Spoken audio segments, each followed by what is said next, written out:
Good morning, beautiful people. For today's video, we're going to cook chayote tops and garlic scapes stir fry with chopped roast pork recipe for today. So, sasamahan niyo ako guys sa aking pagluluto for today. So guys, ito yung ating mga ingredients. So nakikita ninyo dyan na we have our roast pork chop. Chop yan na roast pork. Cook na yan guys. Tapos we have our chayote tops, yung nasa colander.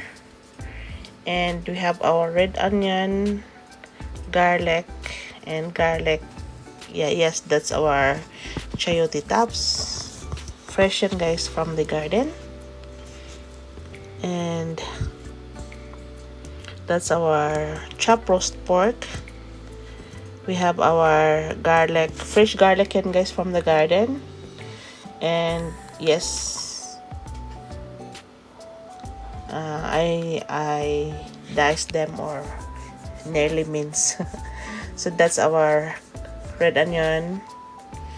And we have our capsicum. I used half of the capsicum guys. And also we have our garlic scapes. Yan ang ating garlic scapes. And of course, hindi mawawala ang ating sauce. Gamit lang tayo ng soy sauce, vinegar, and chili flakes. Then later, we will add additional vegeta powder guys. Okay, umpisa na natin guys ang ating pagluluto. Yun lang ang available ko sa aking kusina.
Onion and the rest of the garlic.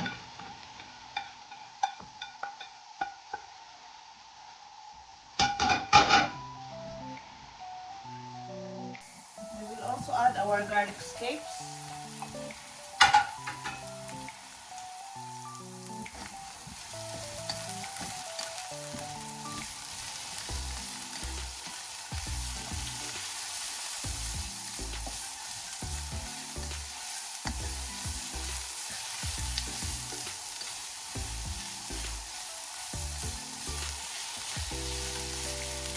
We will add our pork.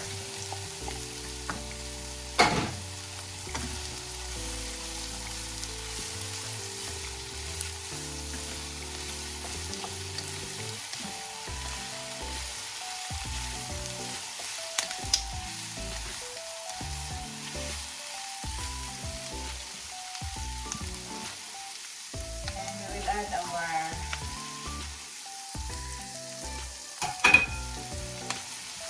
capsicum.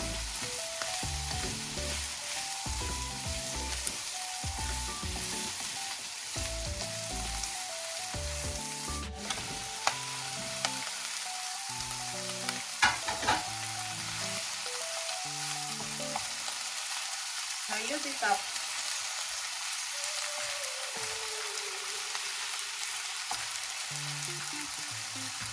And sauce.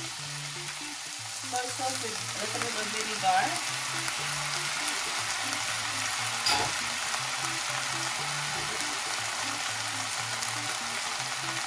And we will add 3/4 cup of water.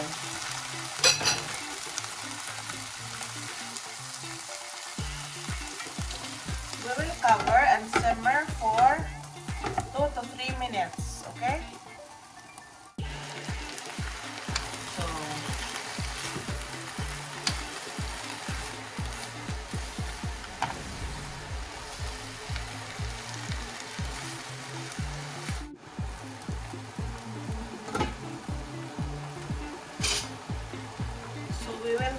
guys. Wow. Then we will add a little bit of vegeta powder.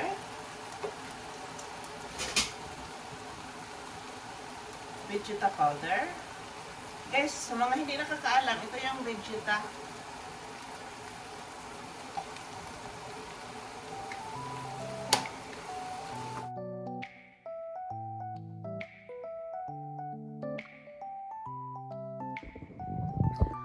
So actually guys, ito yung ating final product, our Chayote tops and garlic scape stir fry with roast pork.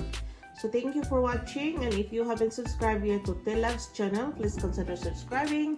Hit nyo na rin guys ang notification bell para updated kayo sa sunod ko mga videos. That's our stir fry, Chayote tops and garlic scapes with roast pork recipe for today. Thank you for watching. Bye!